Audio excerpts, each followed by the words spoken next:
মানুষের রক্ত পান করা কি হালাল না হারাম? যদি কোরআনের আয়াত দলিলের প্রতি মানুষের রক্ত পান করা হারাম, যদি হারাম থেকেও হালাল করে পান করে তার ঈমান থাকবে। আকীদার কিতাবের মধ্যে আসছে যে ব্যক্তি হালালকে হারাম বলিয়া জানবে, হারামকে হালাল বলিয়া গ্রহণ করবে, সঙ্গে সঙ্গে তার ঈমান তারা হয়ে যাবে। আর যদি হারামকে হারাম বলিয়া সে গ্রহণ করে তাহলে গুনাহগার হবে। কথা বুঝেছে? হারামকে হারাম বলিয়া গ্রহণ করলে গুনাহগার হবে, আর হারামকে হালাল বলিয়া গ্রহণ করলে কাফের হয়ে যাবে। সাহাবীদের আকীদা কেমন? আর আমি আপনার সলিমতি করিমতি বাহানা দেই আর আগে নামাজ নবীকে তো বাহানা দেই উম্মতের নামাইলারে আল্লাহর হাবিব যখন আঘাতপ্রাপ্ত হয়েছেন, দমদম মুবারক শহীদ হয়ে গেছেন, সাহাবায়ে কেরাম নজর করে দেখলেন আল্লাহর হাবিবের দমদম মুবারক বেবে রক্ত বেবে দাড়ি মুবারকের মধ্যে রক্তগুলো টপ করে পড়তেছে। সাহাবারা পাগল হয়ে গেছে, মরিয়া হয়ে গেছে। এই রক্ত যদি উহুদের জমিনে পড়ে, আল্লাহর কসম কিয়ামত পর্যন্ত এই জমিনের মধ্যে ফসল হবে না। এই জমিনের মধ্যে আল্লাহর গজব নাযিল হবে। যেমনি করে বনি ইসরাইলের নবীগণকে কতল করার কারণে আল্লাহ পাক এক সময় এক দল দিয়েছেন, শিলা বৃষ্টি দিয়েছেন, অনাবৃষ্টি দিয়েছেন, আগুনের বৃষ্টি দিয়েছেন, তুফান দিয়েছেন। আল্লাহ রাব্বুল আলামিন বিভিন্ন সময় ফেরুন বসন্ত বিভিন্ন রোগ আর মুসিবত দ্বারা তাদেরকে আল্লাহ আযাব দিয়েছেন। সাহাবায়ে কেরাম চিন্তা করলেন, যদি আল্লাহর নবী আল্লাহর নবী আঘাতপ্রাপ্ত হয়েছে, যদি আল্লাহর নবীর রক্ত জমিনের মধ্যে পড়ে, আল্লাহর কসমে জমিনের মধ্যে গজব নেমে আসবে। মালিক ইবনে সিনান কয়, আমি যখন দেখলাম আল্লাহর নবীর দাড়ি মুবারকের মধ্যে রক্ত গড়াইয়া গেলাম, যাইয়া আল্লাহর নবীর দাড়ি মুবারকের মধ্যে আমার মুখটা লাগাইয়া রক্তগুলো শোষে শোষে পার করতে শুরু করে দিলাম। সাহাবায়ে কেরাম কয়, মালিক রে, তুমি কি কোরআনের আয়াত পড়ো নাই? এই ওয়াজ কি আল্লাহ রাসূল তোমার সামনে করে নাই? মানুষের রক্ত পান করা হারাম। এর মালিক শুধু তাই না, যারা মানুষের রক্ত পান করবে তাদের জন্য জান্নাত হারাম হয়ে যায়। মালিক রে, তুমি কেন আল্লাহ রাসূলের রক্তগুলো পান করলে? ইচ্ছা করলে এই রক্তগুলো তুমি পানি দিয়ে রক্ত করে দিতে পারতে, ইচ্ছা করলে তুমি কাপড় দিয়ে রক্তগুলো মুছে দিতে পারতে। মালিক রে, তুমি কি আল্লাহর কোরআনের আয়াতগুলো বিধান জানো নাই? এই আয়াতের অর্থ কি তুমি পড়ো নাই? মালিক কয়, নবীর সাহাবীরা রে, আমি জানি আল্লাহর কোরআনের মধ্যে মানুষের রক্ত পান করা হারাম। এই আয়াত আমিও পড়েছি, তোমরাও পড়েছো। সাহাবায়ে কেরাম নবীর দরবারে উপস্থিত, নবী গো, ইয়া রাসূলুল্লাহ, মালিক কয়, কোরআনের মধ্যে সে আয়াত পড়েছে মানুষের রক্ত পান করা হারাম। আই মালিক কয়, সে নাকি পান করেছে, তার জন্য এখন বিধান হবে কি? সে কি জান্নাতি হবে না জাহান্নামী হবে? আল্লাহর নবী কয়, মালিক রে, তুমি যে আমার রক্তগুলো পান করেছো, তুমি কি কোরআনের আয়াতের প্রতি খেয়াল করো নাই? এই আয়াত কি তুমি ঠিক বলে জানো নাই? মালিক কয়, নবী গো, এই আপনার রক্ত যেমন পান করেছি এটাও ঠিক, কোরআনের আয়াতও ঠিক। করে বলেন সুবহানাল্লাহ।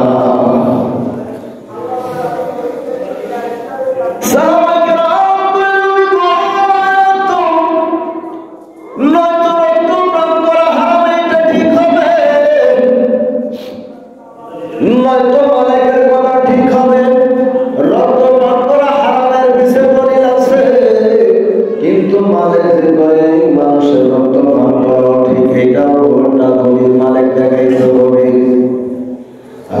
নবী কয় মালিক রে কি দলিল তুমি উপস্থাপন করবে?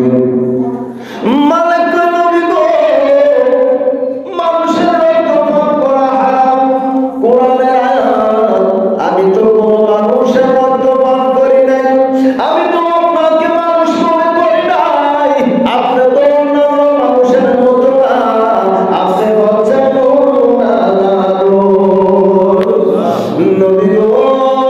কিছুদিন আগে আপনি ওয়াজ করেছেন আইয়ুকুম মিসলি শাকিন, আমার মতো কে আছো?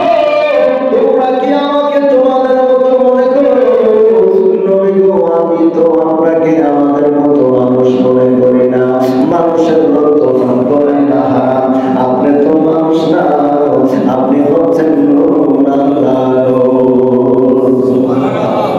সাহাবায়ে কিরাম মুগ্ধ হয়ে গেছে, মালিক চলে যাইতেছে। 10-15 হাত সামনে যাওয়ার পরে আমার নবী সাহাবায়ে কিরামদেরকে ডেকে বলেন, সাহাবারা রে, তোমরা কি এই মুহূর্তে জান্নাতি মানুষ দেখতে চাও, জান্নাতি ব্যক্তি দেখতে চাও? সাহাবারা কয় কালু বাবা ইয়া রাসূলুল্লাহ, আমরা জান্নাতি দেখতে চাই। আল্লাহর নবী কয় উনজুরু ইলাল মালিক, তোমরা আমার মালিকের দিকে তাকাও। যেই দেহের মধ্যে নবীদের দেহের মধ্যে নবীদের অংশ আছে, নবীদের রক্ত মালিক পান করেছে, তার জন্য আল্লাহর জাহান্নাম হারাম, জান্নাত ওয়াজিব হয়ে গেছে। এটা ছিল সাহাবাদের আকীদা। আবু জাহেল এবং আবু বকর একসাথে দাঁড়াইছে। আবু বকর কয় নবী গো, নবী গো, আপনার মতো এত কুৎসিত চেহারা, বদ চেহারা, খারাপ চেহারা আল্লাহর নীল আকাশের নিচে জমিনের উপরে আর কেউ নাই। আল্লাহর নবী কয় আবু জাহেল তুমি ঠিক কইছো। আবু বকর কয় নবী গো ওয়াল্লাহি আল্লাহর কসম করে বলি, আল্লাহর সৃষ্টি জগতের মধ্যে আমি যত কিছু দেখছি, আপনার চাইতে উত্তম চেহারা অধিকারী আর আমি কাউকে দেখি নাই। আল্লাহর নবী কয় আবু বকর সাদাক্তা কালামা, তুমিও সত্য কথা বলছো।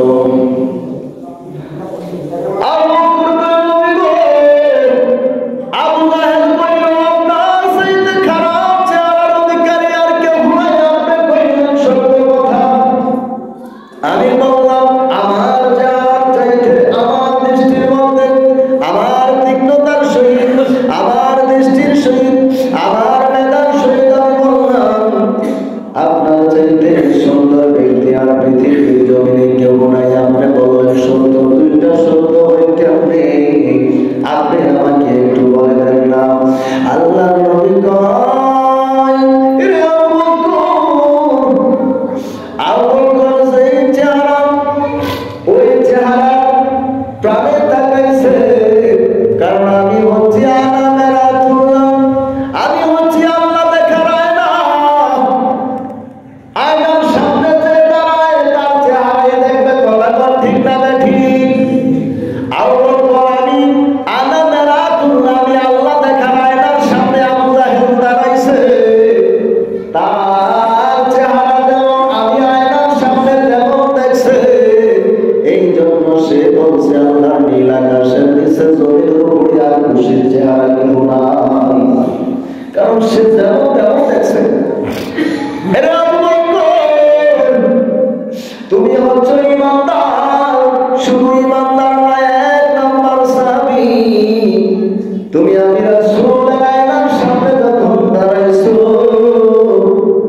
তখন তোমার নয়নের মধ্যে আমি শুধু রাসূলুল্লাহ দেখেছ। এই জন্য আমি বলেছি তোমার কথাই সত্য। কথা বুঝে গেছে? অর্থাৎ যে যাই করুক, হ্যাঁ কাছে নবী যেমন উদাহরণ দিব, ধারণা দিব, বর্ণনা করবো, বলবো তেমন, কিন্তু